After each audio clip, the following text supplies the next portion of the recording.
Bonjour, aujourd'hui nous allons voir les 10 logiciels euh, utiles pour les graphistes gratuits et puissants.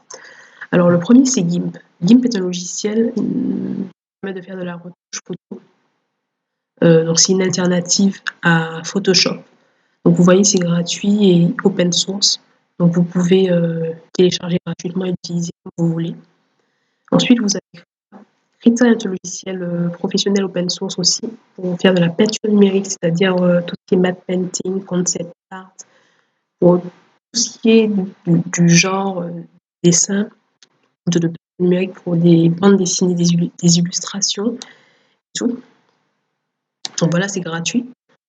Et OpenOffice. OpenOffice, c'est une alternative à Microsoft Office, c'est gratuit. Suite bureautique, libre et gratuit. Vous pouvez télécharger ce logiciel et avoir un traitement de texte, un tableur, des logiciels de présentation.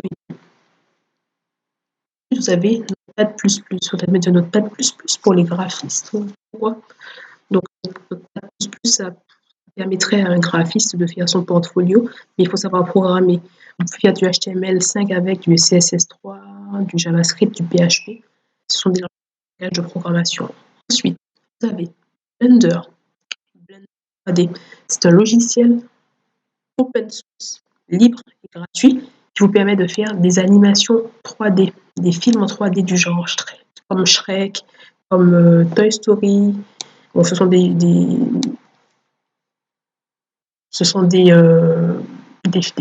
animations qui sont anciennes ou bien des courts-métrages, comme vous voulez, comme le genre de dessin qu'on peut avoir, ou bien vous pouvez aussi faire des paysages que vous pouvez incruster dans des jeux vidéo en 3D que vous pouvez créer avec ce logiciel suivant qui s'appelle Unity. Unity, c'est un logiciel qui vous permet de faire des jeux vidéo en 3D. Alors, ils sont très réalistes, ces jeux vidéo que vous pouvez faire en 3D, et c'est gratuit.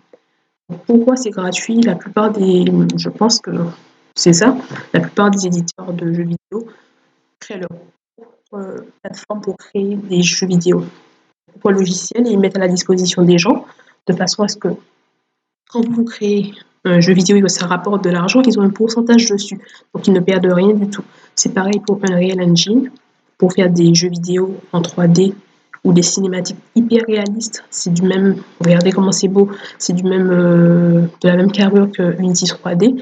Il y en a certains qui préfèrent Unity, certains qui préfèrent Unreal Engine, mais il faut connaître pour Unreal Engine le C++ pour pouvoir programmer, ou vous pouvez programmer avec du Blueprint, qui est leur langage à eux. Je crois que c'est ça le Blueprint.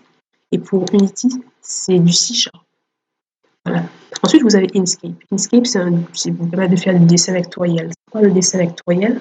Le dessin vectoriel, c'est un dessin qui n'est pas pixelisé. C'est-à-dire que même si vous zoomez sur l'image, les bords seront toujours très nets. C'est ça le dessin vectoriel. Donc, c'est gratuit. Ensuite, vous avez WordPress. WordPress, vous connaissez pour créer un blog. Donc, c'est WordPress.org. À faire la différence avec WordPress.com, une plateforme en ligne sur laquelle vous pouvez créer votre blog. Alors que WordPress.org, vous pouvez télécharger les fichiers, les installer sur un hébergeur et là, vous avez votre site qui vous appartient à vous. Ce n'est pas une plateforme sur laquelle vous avez créé le blog. Ensuite, Skype. Skype, c'est un outil pour travailler ou pour rester en contact avec votre famille, si par exemple vous habitez, je sais pas moi, aux États-Unis et votre maman, elle est en France, à Paris. Donc vous pouvez facilement chatter avec elle, la voir et parler avec elle directement en ligne sans aucun problème et même appeler. Donc voilà, j'espère que vous avez apprécié cette vidéo.